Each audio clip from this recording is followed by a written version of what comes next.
them to do the right thing.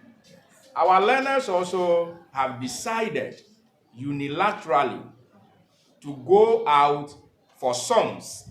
Okay. Please, those behind us, can you hear Honorable? Can we hear him? You cannot hear him. The Honorable, you do as the other band. Yes, I'll do that. No problem at all. So some of you have decided unilaterally to go out for earthly songs. Your minds are occupied with those songs. You can sing every song from one to the end. Shatawale, Azonto, and the rest. You are happy about that. But when your teachers are giving you notes, you can't keep them any longer because the mind is occupied. And it's the biggest problem we are facing. When we are telling you that those things will not lead you to anywhere, you will not listen. The other side is that some of you have decided to go in for some level of dressing code, which will expose you the more. What the man sees is what attracts him. When we are talking about this teenage pregnancy issue, I've been saying it time and again, that it is difficult to find this teenage pregnancy among Muslims. Why is it so? You can only see their eyes. It is only their eyes that are showing. When they are walking, it's only the eye that they can use to see. That is what you can also see. Every aspect of their body is being covered. But you learners, even your teachers are no longer wearing amawear. But you are wearing it because you want to show off. And it's a problem. Your walking style, sometimes if I get you and you are walking and I realize because men are here, you wanted to shake yourself, I'll cane you. That is me. I'll take it out from you. The school is not for modeling. But some of you have those characters in you. Especially you see men gathering, your walking style changes, which we cannot allow you to continue. So that are some of the problems. Then wakekeeping. Wakekeeping. It has become a practice.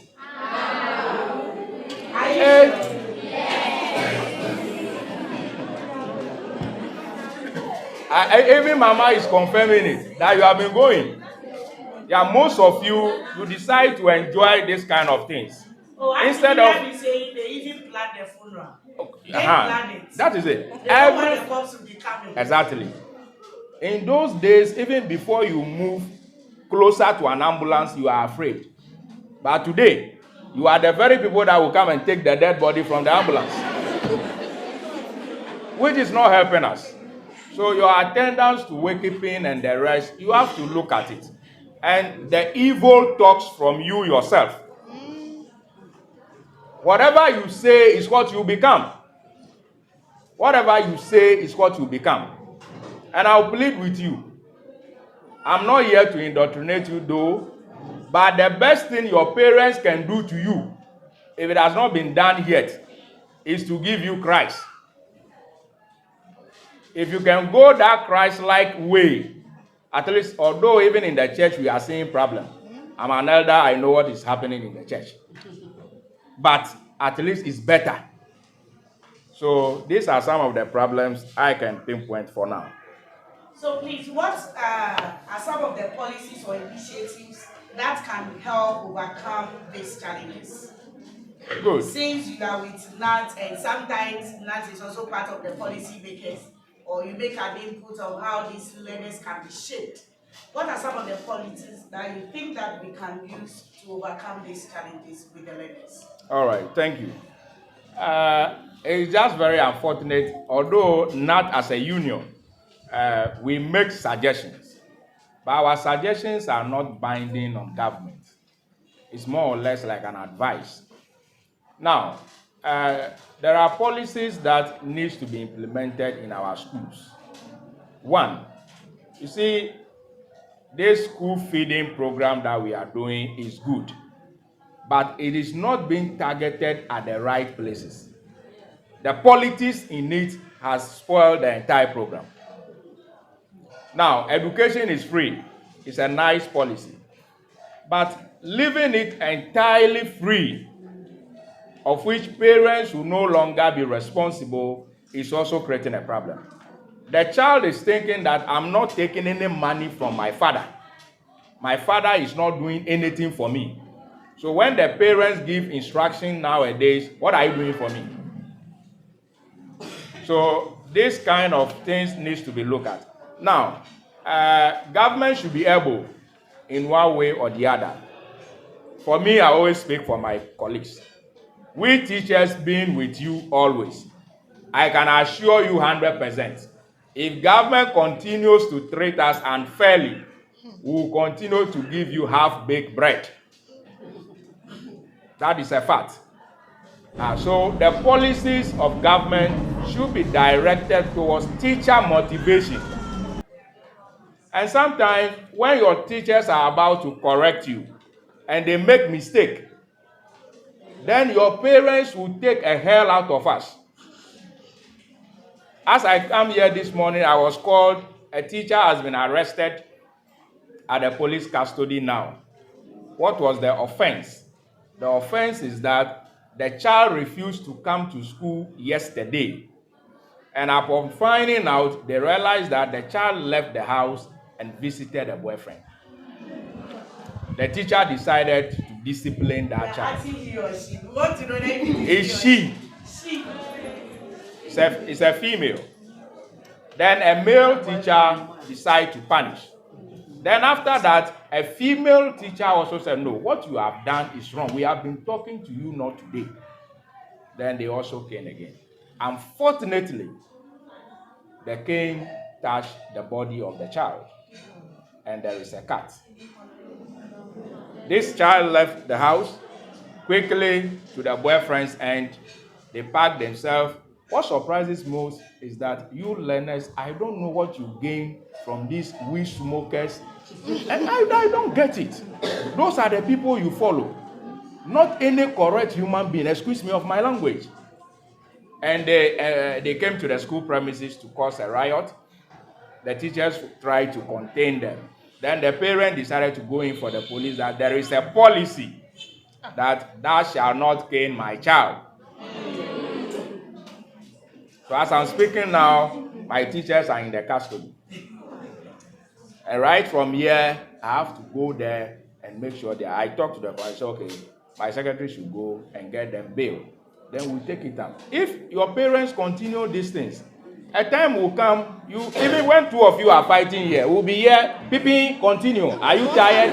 We'll allow you. Exactly. The boy died. Teachers were there. They were You see, because in the process of correcting you, these are the hazards we go through. That was what happened in Accra. When the students were misbehaving, teachers were there, but they folded their hands because they don't want trouble. And they are destroying a lot of things. So government policies needs to be re-looked at to empower teachers to train you the more. To train you the more. You are just like our own sons and daughters. We can't kill you. Somebody said, most moderator, our learners, they don't listen to advice. That is another problem. They will not listen to you. When their teachers are telling them this, somebody outside, what the person is telling them, they are more comfortable with that one more than the teacher with them. Which is a problem to them. And until they unlearn these behaviors and see their teachers as their role model and follow, it will be very difficult. You will not go to a school, even if you are supposed to have a nice haircut. Look at my hair. But you see a student, a learner, the kind of haircut you will bring to school, you will be surprised. Thank you so much. I presume that is why we are here today. Is that not it? Yes. Let's go and make, if this number here, we're expecting about 250 learners. If the number here could go and make an impact out there, what do you think will happen? What do you think will happen? There will be a change from the community down to the school where you are. Are we okay? Let's look at our teachers. The female, just look at your female teachers in your school. Look at them. Some of them are teachers, they do businesses. Is that not it? Yes. Some of them, they are married with kids, but they still come to school very presentable. Do you get me? Yes. I don't think you will be that kind of hair porter lady in the market whereby those informed me, we have a poem titled Makola, yes, where you see the lady using what? Faded ATL glove to wrap the baby. In fact, I'll not even say hello to you. I'll not even ask tomatoes here, are you getting me? Yes. So we are here to be imparted, to be educated, and have fun. The most special one is the education aspect.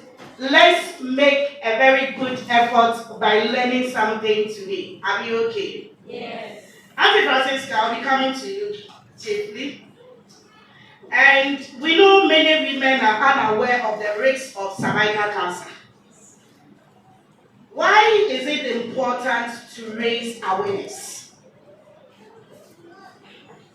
So, the cervix is to the woman, right? Yes. And out of a woman comes a whole nation, right? Yeah. So if let's see it this way. Your cervix is your powerhouse. Okay? How many of you know what the cervix is first? Oh. Okay. That is the reproductive aspect of you, the female. Okay? So we are assuming that that is your powerhouse. So imagine you have a powerhouse that is not powering. What is the essence of the powerhouse? You have a powerhouse that cannot perform the function that it is meant to perform. How about that? So the reason why we need to have cervical cancer awareness is for women and young girls to realize that it is important to take care of your powerhouse. That is where your nation comes from. That is where you break forth. So if you are a walking empty powerhouse, or you are a woman and you are walking in an empty powerhouse, it means you can't bring forth a nation. Am I right? That is why it is important for us to educate females, young ladies, young women about cervical cancer, so that we can preserve the generation yet unborn. Is that clear? I hope this answers your question. Thank you. So I'll proceed to ask you, so what are some of the preventive measures that we can take in terms of creating this kind of cervical awareness? So first of all, the most important thing is education. We are here to educate you, isn't it? Yeah. So the first and foremost measure is to educate, to create awareness. You need to go out there. We need to go out there as leaders with the help of the medical department.